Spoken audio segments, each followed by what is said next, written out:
ओम नमः शिवाय। जय श्री महाकाल। तो आज का जो उपाय है बहुत ज़्यादा अचूक होने वाला है। इस उपाय करने के बाद आपकी कैसी भी विशेष मनोकामना है, इच्छा है ना, वो पूर्ण होगी। चाहे वो नौकरी को लेकर हो, धन संपदा को लेकर हो, या व्यापार में उन्नति को लेकर हो। तो इस वाले उपाय के लिए मात्र एक बूंद शहद लेना है और घी ले लेना है, ठीक है। और विशेष तरीके से आपको भगवान भोलेनाथ को प्रसन्न कर लेना है इस उपाय को कर कर। तो कैसे करना है वो बताएंगे। उसके पहले इस वीडियो को लाइक कर दें, चैनल बनाए हो सब्सक्राइब कर दें, और इस वीडियो को कम से कम 3 लोगों के साथ जरूर शेयर करें और उन लोगों की मदद करें। तो इस वाले उपाय के लिए सबसे पहले जो सामग्री आपको लेनी है वह है शहद। तो इस प्रकार से मात्र 1 चम्मच शहद आपको ले लेना है। इसके बाद जो अगली सामग्री आपको लेनी है वो है बेलपत्र। कितने बेलपत्र की ज़रूरत है? तो मात्र आप एक बेलपत्र लेते हो ना तो भी काफ़ी है। और ध्यान रखिएगा कि जब भी बेलपत्र लेकर शिव मंदिर जाएं तो वो ऐसा बेलपत्र लेकर जाएं जो कहीं से खंडित टूटा फूटा ना हो, क्योंकि कोई भी खंडित चीज़ शिवलिंग पर समर्पित नहीं की जाती। इसके बाद जो अगली सामग्री है वो है घी। तो इस प्रकार से मात्र आपको 1 चम्मच गाय का घी ले लेना है। देखिए, अगर गाय का शुद्ध घी नहीं है तो कौन सा भी शुद्ध घी ले सकते हो, ठीक है। और शुद्ध घी मिल ही नहीं रहा है, ठीक है, तो उसकी जगह फिर आप ले सकते हो चंदन। चंदन कौन सा? तो अगर आप विशेषकर लाल चंदन लेते हो तो ज़्यादा सर्वोत्तम होगा। और आखिरी में आपको इस प्रकार से एक प्यारा सा तांबे का लोटा लेना है, और इस तांबे के लोटे में आपको अपने घर से, अपने किचन से शुद्ध जल लेना है। और इस प्रकार से बताई गई सभी सामग्री को लेकर चले जाना है आपको अपने घर के आसपास जहाँ पर भी शिव मंदिर है वहाँ। आप चाहो तो ये उपाय सुबह कर सकते हो, और समय मिले तो शाम को कर सकते हो। और शिव मंदिर में जाकर सबसे पहले आपको उत्तर दिशा की तरफ मुंह करके बैठ जाना है, और जो भी पूजन पाठ करनी है वो कर लीजिएगा। देखिए, शिवलिंग के ऊपर शहद का उपाय करने से जीवन के सारे दुर्भाग्य दूर होंगे और सुख शांति समृद्धि आएगी। देखिए, बेलपत्र का उपाय करने से आपकी जो बीमारियां हैं घर में वो समाप्त होगी, और जो भी कामना है वो भगवान भोलेनाथ की कृपा से पूर्ण होगी, क्योंकि भगवान भोलेनाथ को बेलपत्र बहुत ज़्यादा प्रिय है।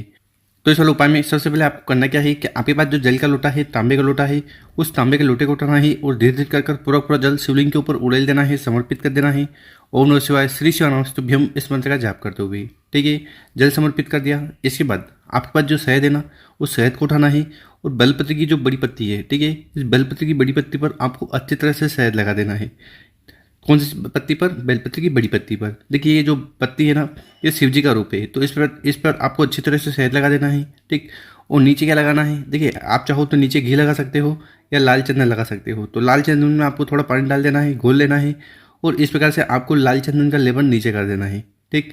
तो इस प्रकार से बढ़िया तरीके से आपको ये बेलपत्र सजा लेनी है। सजा ली, उसके बाद उस बेलपत्र को उठाना है, अपने हाथ में रखना है, और भगवान भोलेनाथ से प्रार्थना करना है कि आपके घर में सुख शांति समृद्धि आए, आपके बिगड़े हुए काम बनने लग जाए, और आपकी हर प्रकार की समस्या समाप्त हो जाए। ऐसी प्रार्थना करते हुए उस बेलपत्र को शिवलिंग के ऊपर चढ़ा देना है। बेलपत्र की जो डंडी है वो जलाधारी की तरफ होगी, बड़ी पत्ती आपकी तरफ होगी। तो इस प्रकार से आपको पहला वाला उपाय करना है। इसके बाद आपको शिवलिंग के पास बैठकर आपकी जो भी कामना है, इच्छा है, जो आप चाहते हो कि पूर्ण हो जाए, तो उसके लिए एक बार और भगवान भोलेनाथ से प्रार्थना जरूर करना है। अब जानते हैं गुरु जी द्वारा बताया गया अगला उपाय। विशेषकर ये उपाय क्यों करना है? ये उपाय आपको करना है सुख शांति के लिए, ठीक है, और जीवन में सुख और जीवन में समृद्धि के लिए। या नहीं, या आपकी ऐसी कोई कामना है जो पूर्ण नहीं हो रही है, तब भी आपको ये उपाय करने से नहीं चूकना है। तो इस वाले उपाय में सबसे पहले जो सामग्री लेनी है वो है बेलपत्र। कितने बेलपत्र की जरूरत है? तो मात्र एक बेलपत्र लेते हो तब भी काफ़ी है, और जो बेलपत्र लो वो कहीं से खंडित टूटा फटा ना हो। इसके बाद जो अगली सामग्री है वह है शहद। शहद कितना लेना है?